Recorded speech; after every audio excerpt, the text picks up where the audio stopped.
How do you feel great on vacation? Like really good? Easy. You go to Aruba. You'll spend your time relaxing on cool white sand beaches and floating in healing blue water. You'll immerse yourself in natural wonder and find your center on an island where things move at your speed. You won't just feel great, you'll feel relaxed, renewed, and ready for life. That's the Aruba effect. Plan your trip at Aruba.com. Why take one vacation with the family when you could take all of them? With Royal Caribbean, you don't just go to the beach. You visit a private island and race down the tallest water slide in North America. You don't just go for a road trip. You ATV and zip line through the jungle. You don't just go somewhere new. You rappel down waterfalls and discover ancient temples. Because this isn't just any vacation. This is all the vacations. Come seek the Royal Caribbean. Ships Registry, Bahamas. This is Optimal Health Daily, episode 2456. What's the optimal training volume for muscle growth? By Christian Finn of muscleevo.net. And I'm Dr. Neil Malik. Hey there, and welcome back to Optimal Health Daily, where I simply read to you from the best health and fitness blogs for free. I cover fitness, nutrition, stress management, weight management, and more, just like an audiobook, but from a bunch of different authors, and always with permission from the sites, of course, and always with a bit of my commentary at the end. All right, with that, let's get to today's post as we optimize your life. What's the optimal training volume for muscle growth? By Christian Finn of muscleevo.net. Volume is the key driver of muscle growth. If you want to build muscle as fast as humanly possible, you need volume and lots of it. Volume, volume, volume.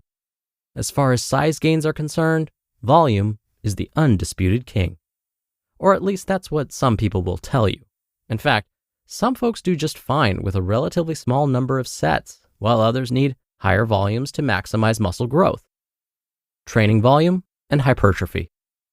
There was an interesting study published in the Journal of Physiology which looked at the effect of training volume on hypertrophy in some depth. Although there was a lot that went on in this study, I want to focus purely on changes in muscle size, which was measured in the quads using magnetic resonance imaging, or MRI technology. Here's how the study was set up. A group of healthy but untrained men and women did 12 weeks of full body resistance training, lifting weights 2 to 3 times per week. For their quads, they did the leg press and leg extension, performing either 1 set or 3 sets per exercise. In total, the low volume condition involved 4 to 6 sets per week, while the moderate volume condition involved 12 to 18 sets per week. With the leg extension and leg press, both legs are normally trained together, but in this trial, the subjects trained one leg at a time, which meant that each side could be trained with a different number of sets. When you use different groups of people to compare training programs, the food they eat, the lives they live, and the genes they were born with can skew the results. But with this unilateral exercise model as it's known, nutrition, lifestyle, and genetics are identical for both legs. That's because we're dealing with the same person. The result?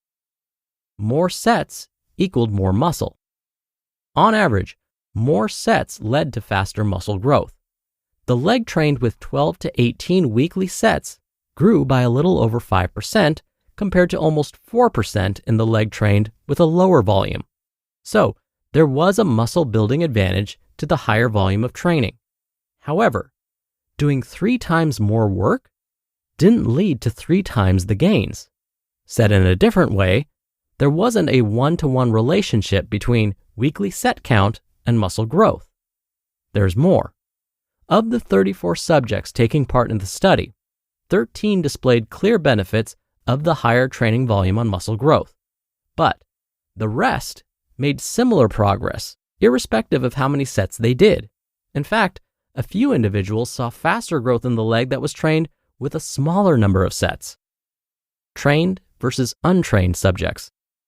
It was a similar story in a 2018 study, which looked at the effect of different training volumes on muscle growth, this time in trained rather than untrained subjects.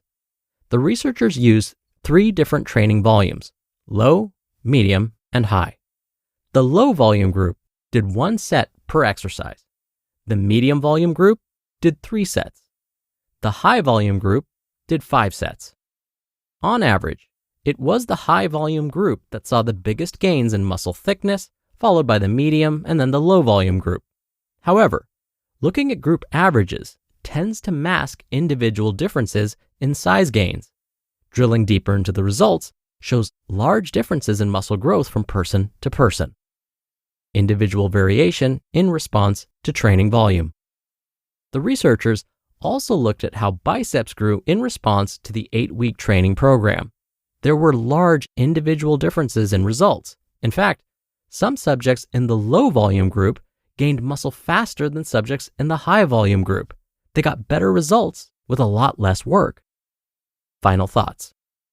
High volume training is the way that most bodybuilders trained in the 60s, 70s, and 80s. Things changed in the 1990s when high intensity training, characterized by shorter workouts comprising of fewer sets, became popular. Now the training pendulum has swung back in the direction of high volume again. Truth is, some people thrive on higher training volumes, while others do better with less. Muscles can respond to both approaches. You may be one who does just as well, if not better, with a relatively low volume of training, which can end up saving you a lot of time in the gym, as well as sparing your joints. So what's the bottom line? While you need some volume for muscle growth, too much is going to hinder your progress, and too little will have the same effect. But what constitutes too much or too little is not the same for everyone. Just because a particular style of training works well for some people or happens to be fashionable, doesn't necessarily mean that it's right for you. You just listened to the post titled, "What's the Optimal Training Volume for Muscle Growth?" by Christian Finn of muscleevo.net, and I'll be right back with my commentary. When you're hiring, it feels amazing to finally close out a job search. But what if you could get rid of the search and just match? You can with Indeed. Indeed is your matching and hiring platform with over 350 million global monthly visitors and a matching engine that helps you find quality candidates fast. Ditch the busy work. Use Indeed for scheduling, screening, and messaging. 93% of employers agree Indeed delivers the highest quality matches compared to other job sites. One of the things I love about Indeed is that it filters out incompatible applicants. So when you're hiring, the process is much faster and you only have to consider applicants that are already likely to be a great fit.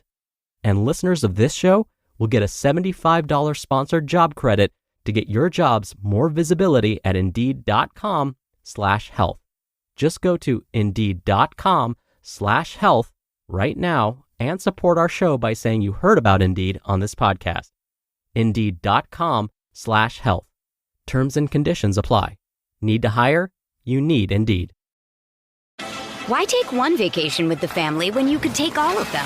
With Royal Caribbean, you don't just go to the beach. You visit a private island and race down the tallest water slide in North America.